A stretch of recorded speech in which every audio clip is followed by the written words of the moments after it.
ಜೀರ್ಣಶಕ್ತಿ ಎನ್ನುವುದು ದೇಹದ ಅತಿ ಮುಖ್ಯವಾದ ಕ್ರಿಯೆಯಾಗಿರುತ್ತದೆ.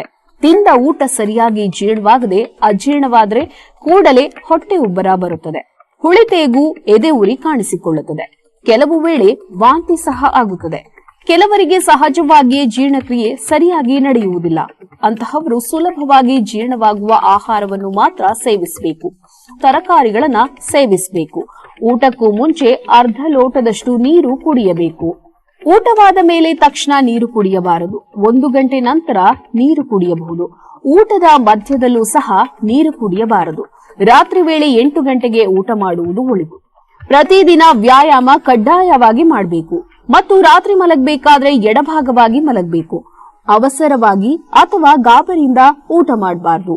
ಊಟದ ಜೊತೆ ಹಸಿ ತರಕಾರಿಗಳು ಮತ್ತು ಮೆಂತ್ಯ ಸೊಪ್ಪು ಸೇವಿಸಿದ್ರೆ ಒಳ್ಳೆಯದು. ಜೀರ್ಣಕ್ರಿಯೆಗೆ ಅನುಕೂಲವಾಗುವಂತೆ ಆಗಾಗ ಚೆನ್ನಾಗಿ ನೀರು ಕುಡಿಯಬೇಕು. ಮಧ್ಯಾಹ್ನದ ಊಟದಲ್ಲಿ ಮಜ್ಜಿಗೆಯನ್ನ ಸೇವಿಸಿ. ರಾತ್ರಿ ಊಟದ ನಂತರ ಸ್ವಲ್ಪ ನಡೆಯುವುದು ದೇಹಕ್ಕೆ ಒಳ್ಳೆಯದು. ಜೀರ್ಣಕ್ರಿಯೆಗೆ ಸಹಾಯ ಮಾಡುವ ಯೋಗಾಸನಗಳನ್ನು ಮಾಡಬೇಕು.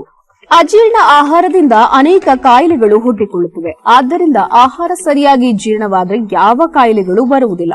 ಜೀರ್ಣಶಕ್ತಿಯ ಕೊರತೆ ಇರುವವರು ಕೂಡಲೇ ನಮ್ಮ ಸಿದ್ದಲಿಂಗೇಶ್ವರ ಆರೋಗ್ಯಧಾಮವನ್ನು ಸಂಪರ್ಕಿಸಿ. ಡೈಸೋಲೆಕ್ಸ್ ಮತ್ತು ನಿತ್ಯ ಸುಧಾ ಔಷಧಿಯ ಸೇವನೆಯಿಂದ ನಿಮಗೆ ಜೀರ್ಣಶಕ್ತಿ ವೃದ್ಧಿಯಾಗಿ ತಿಂದ ಆಹಾರ ಸಂಪೂರ್ಣವಾಗಿ ಜೀರ್ಣವಾಗುತ್ತದೆ. ಅಜೀರ್ಣದಿಂದ ಪಾರಾಗಿರಿ ಮತ್ತು ಔಷಧಿಗಾಗಿ ಕರೆ ಮಾಡಿ 8197885537.